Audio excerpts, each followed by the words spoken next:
दोस्तों इस वीडियो में हमारे पास कक्षा 9 गणित के त्रिभुज चैप्टर की प्रश्नावली 7.1 का क्वेश्चन नंबर 8 है। तो पहले आप क्वेश्चन अच्छे से समझिए।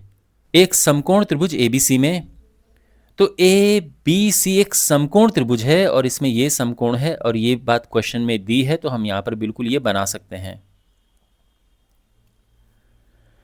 एम कर्ण ए बी का मध्य बिंदु है, एम इसका मध्य बिंदु है, तो यानी ये और ये बराबर हैं, ये भी क्वेश्चन में दिया है। सी को एम से यानी एम से आगे बढ़ाकर डी तक बढ़ाया और इस प्रकार बढ़ाया कि डी एम बराबर सी एम, और यहां भी जो ये है इसके बराबर है, डी एम बराबर सी एम। बिंदु डी को बी से मिला दिया गया है और अब हमने ये सब सिद्ध करना है। ठीक है, तो कैसे करेंगे समझिए। यहां पर सबसे पहले तो हमने ए एम सी इसको और बी एम डी इन दोनों त्रिभुजों को, यानी त्रिभुज ये और ये, इनको हमने सर्वांग सम सिद्ध करना है। ठीक है, तो चलो बाकी बाद में देखेंगे, पहले इसकी बात करते हैं। ये सर्वांग सम कैसे होंगे? तो इन दोनों त्रिभुजों को देखो, यहां पर यह भुजा इसके बराबर है, बहुत बढ़िया, यह भुजा इसके बराबर है। ठीक है, एक और चीज हमें चाहिए, कौन सी? तो बिल्कुल यहां पर ये कोण और ये कोण आपस में बराबर हैं। जब दो रेखाएं ऐसे एक दूसरे को काटती हैं तो इनको शीर्षाभिमुख कोण कहते हैं और ये बराबर होते हैं। तो यहां पर ये कोण इसके बराबर है और अब साइड एंगल साइड से ये क्या है? ये दोनों त्रिभुज सर्वांग सम है। तो बिल्कुल सारी चीजें सामने दी हैं, कुछ हमें अपनी तरफ से कुछ रचना करने की, कंस्ट्रक्शन करने की कोई जरूरत भी नहीं है, तो डायरेक्ट हम इसको सॉल्व करना शुरू कर सकते हैं। तो हम लिखेंगे कि त्रिभुज ए एम सी और त्रिभुज बी एम डी में, ए एम सी इस त्रिभुज में और बी एम डी इसमें, तो इसमें क्या क्या है देखो। सबसे पहले हम बात करते हैं इन भुजाओं की कि ये बराबर हैं, तो एम ए एम बराबर बी एम,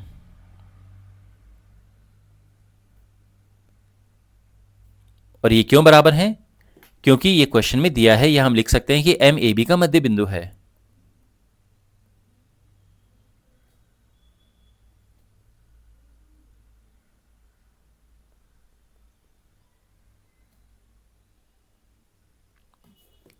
ओके, ये कोण और ये कोण बराबर है, तो यहां पर ये कोण क्या है? कोण ए एम सी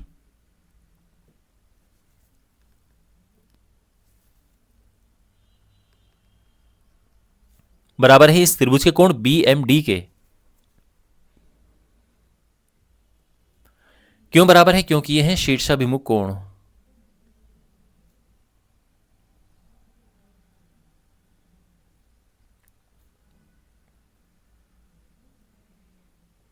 और फिर क्या? ये हो गया, ये हो गया, और अब ये यहां पे C M is equal to D M,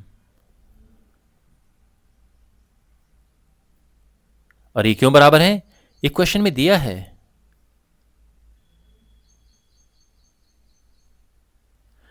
तो इसीलिए किस नियम से? साइड एंगल साइड नियम से।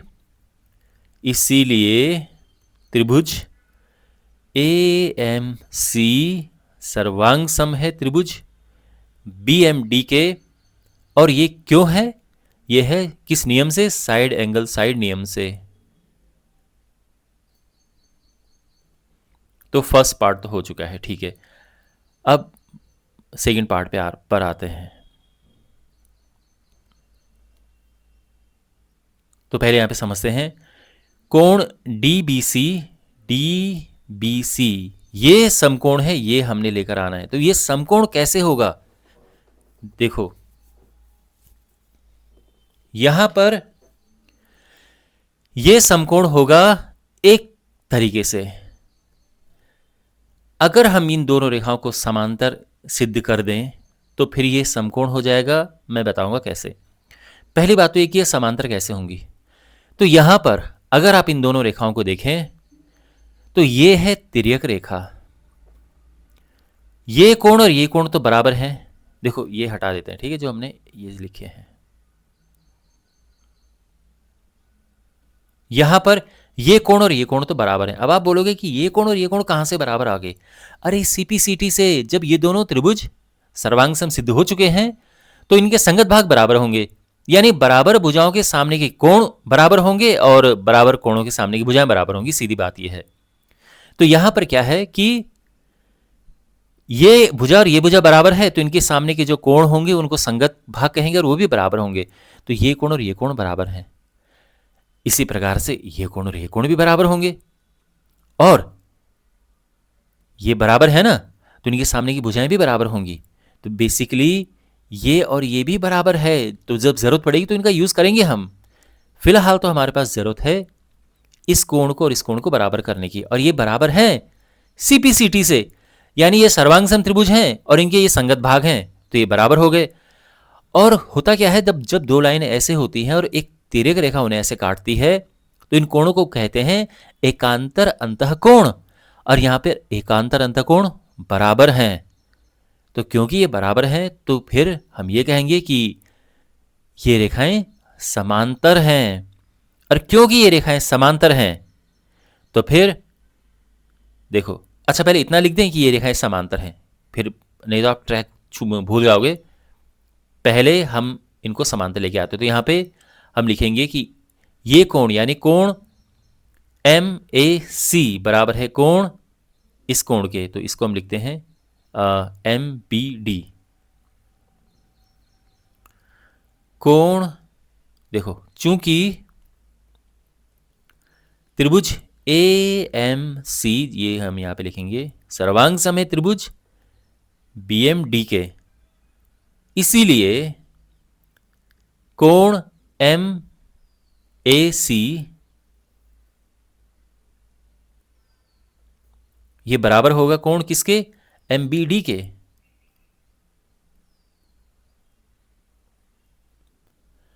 और ये दोनों कोण यहां पर बराबर हैं, तो इससे क्या होगा, इसीलिए ए सी और ये जो बी डी है ये समांतर हैं। ए सी समांतर है बी डी या डी बी लिखो। और क्यों समांतर हैं? क्योंकि एकांतर अंतःकोण बराबर हैं।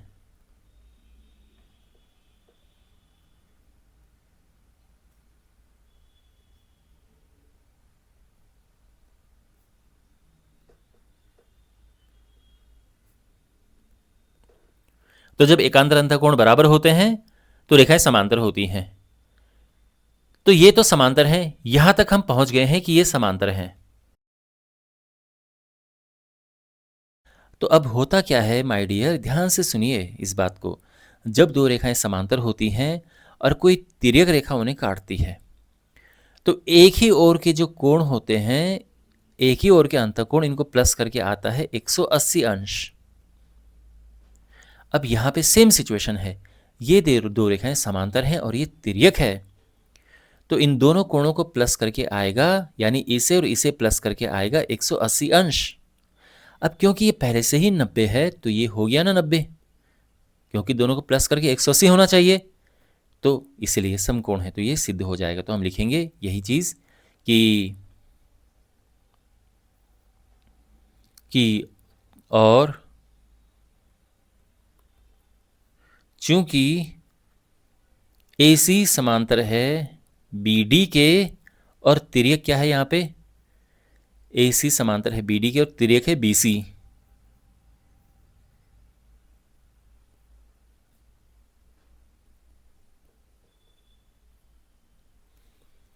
इसीलिए कोण ACB बराबर कोण ACB प्लस कोण DBC ये होगा 180 अंश। कोण ACB प्लस कोण DBC 180 अंश होगा, क्योंकि ये सह अंतःकोण कहते हैं इनको।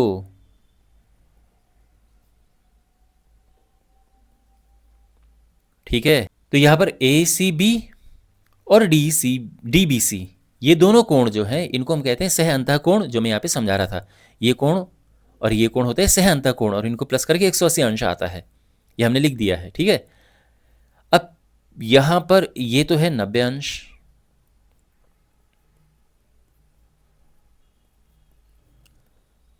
तो इसीलिए ये हो जाएगा कोण DBC बराबर 180 माइनस 90 यानी 90 अंश।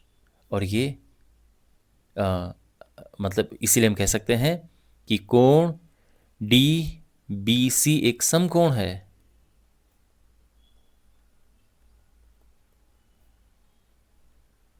ठीक है, और ये सिद्ध हो चुका है। अब आगे, अब हमने त्रिभुज DBC और त्रिभुज ACB इनको हमने सर्वांग सम सिद्ध करना है। ध्यान से देखो कौन कौन से त्रिभुजों की बात हो रही है। त्रिभुज, ये वाला त्रिभुज और ये वाला त्रिभुज, यानी ये ग्रीन वाला त्रिभुज और ये रेड वाला त्रिभुज। देखो यहाँ पर ये दोनों के लिए कॉमन लाइन है, तो ये ग्रीन भी है और रेड भी मैंने इस तरह से कर रखा है।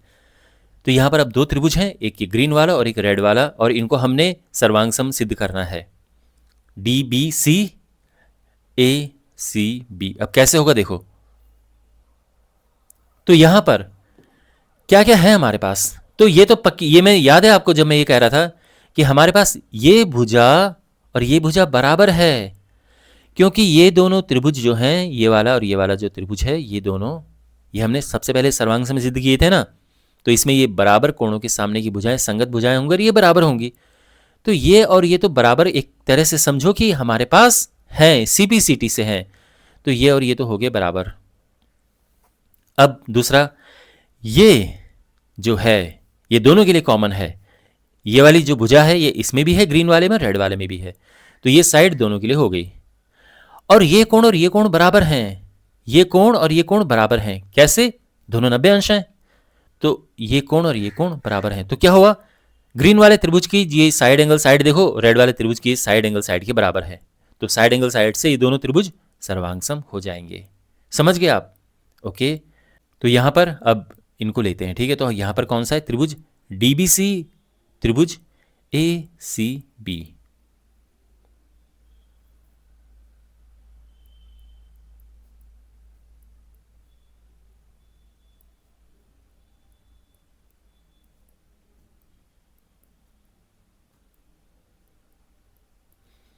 ओके ओके, तो इसको मैं नीचे ही लेके आ गया हूं ताकि बार बार ऊपर नीचे ना करना पड़े।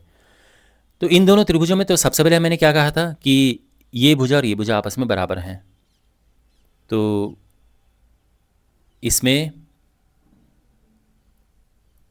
BD बराबर है CA के,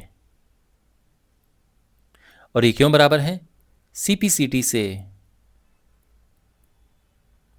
क्योंकि त्रिभुज, ये वाला त्रिभुज हमने किया था ना, AMC और BMD।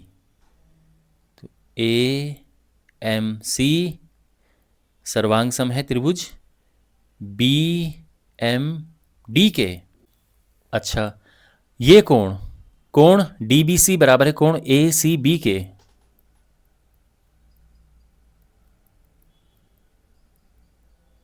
ये दोनों 90 अंश हैं।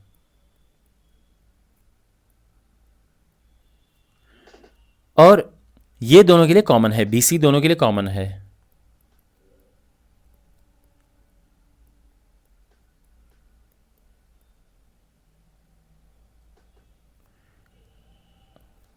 तो इसीलिए त्रिभुज DBC सर्वांग सम हो जाएगा त्रिभुज ACB के। किस नियम से? साइड एंगल साइड नियम से।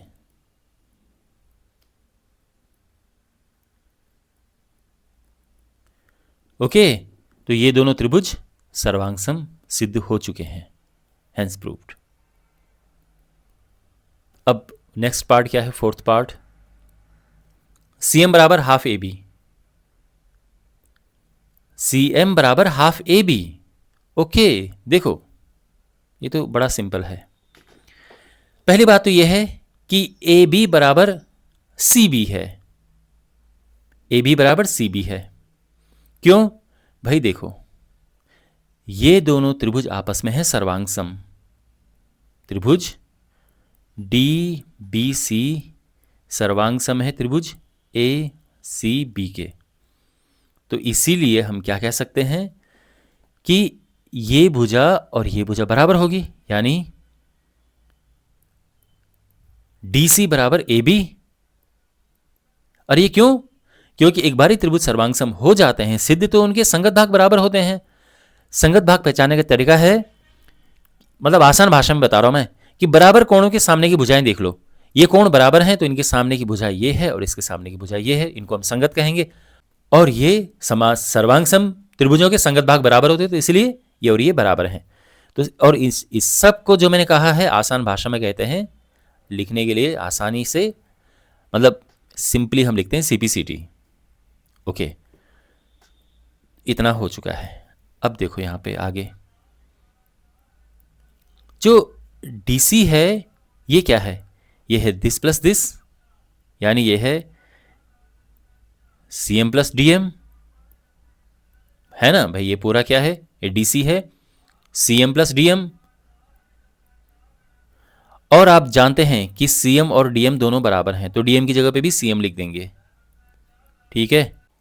तो यहां पे मैंने क्या किया, मैंने DM की जगह पे CM लिख दिया। क्यों? क्यों बराबर हैं? बराबर है ना, ये क्वेश्चन में ही लिखा है DM बराबर CM, तो मैंने यहां पे ये लिख दिया है। तो CM प्लस CM ये हो गया 2CM is equal to AB, और यहां से ये CM आ जाएगा हाफ AB, और यही हमने सिद्ध करना है, हेंस प्रूव्ड, है ना? CM is equal to half AB। Okay, तो ये क्वेश्चन भी सॉल्व हो चुका है। आई होप आपको अच्छे से समझ आया होगा। चैनल को सब्सक्राइब करें और अपने सामने आप प्लेलिस्ट देख सकते हैं, उस पर क्लिक करें, वहाँ पे आपको बाकी वीडियोस मिल जाएंगे इस चैप्टर के। तो मिलते हैं अगले वीडियो में, टेक केयर।